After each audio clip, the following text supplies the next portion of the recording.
Welcome back. Syrian officials are here at the World Government Summit looking for partners to help rebuild the war-torn economy. Dana Gas has already agreed to redevelop Syria's energy sector.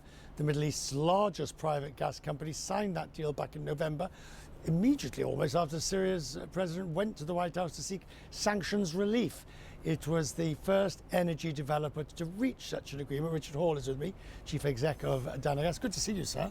Thank you very much, Richard. Nice to be here. Well, you know, you get easy questions because anybody who turns up at 20 to 2 in the morning. But let me ask, look, the Syrian opportunity is huge. Again, wherever I go in this region, I'm told opportunities are huge, but risks are enormous as well. I think that's a fair question. It's the risks are enormous, but we are a niche player in, I would say, challenging environments. So in Syria, the appeal for us is that it has geological, geopolitical and geographical similarities to our main operation, which we conduct in conjunction with Crescent Petroleum as joint operators in the Kurdistan region of Iraq. We also conduct operations in Egypt, which is quite challenging also. So we see parallels. Now for you, is challenging economic, political, geological, what do you define as challenging? All of the above. So there are technical difficulties. I think those are our specialty at solving. And we're also used to difficult security situations, which are challenging, and geographical. So in Syria, for instance, there's been 15 years of a regime where nothing really was allowed in or out, and therefore the challenge is actually putting that all back together again. How much do you think's actually underneath there in Syria? I mean, because I guess there are records and files and data, but it goes back a long time. Correct. So we have to make new assessments. Yeah. And what we're doing at the moment, so it was slightly incorrect what we started with there. We haven't actually signed up to do any redevelopment at the moment. We are assessing the situation. The government. Oh, you're like all those ones who say they're going to Venezuela. Well, you're assessing the situation. Yeah, we are assessing the situation. But unlike Venezuela, yes. You don't believe that Syria is uninvestable. Absolutely not. We think there's a huge amount of investment going in. It comes with risk, and the risk is geopolitical mainly.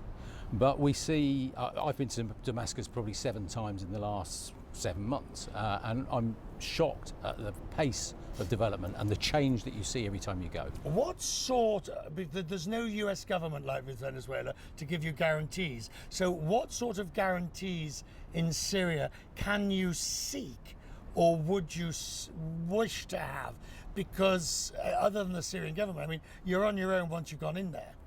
You are. So we look at security guarantees. Well, I think I'm talking about all sorts. There are security guarantees you can look after yourself in a sense. I'm talking about investment guarantees. Yeah, political guarantees. Yes. Guarantees that you're not suddenly going to be expropriated. Yes. So we would look to get payments guaranteed, if you like, through some sort of sovereign mechanism. So, for instance, at the moment, the Qataris are putting a lot of money into Syria.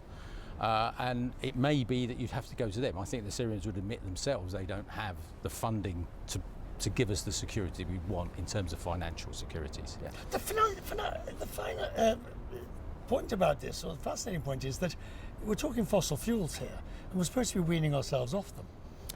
That's the theory, but if you look at the Middle East in general, right, the forward plan is really a diverse energy mix, and gas is very much part of that. So even if you look at UAE, the UAE energy strategy for 2050, the fuel mix there is 44% of clean fuel, 38% is still natural gas, 6% is nuclear, and the rest, believe it or not, is clean coal, which is a carbon capture special thing there. But oil doesn't really feature, coal doesn't really feature, apart from this clean coal, but gas is very much in the mix. Gas is the springboard for going forward into renewables. I can feel some people about to launch themselves at the television, but that's a debate for another day. Good to see you, sir. Thank you very much indeed.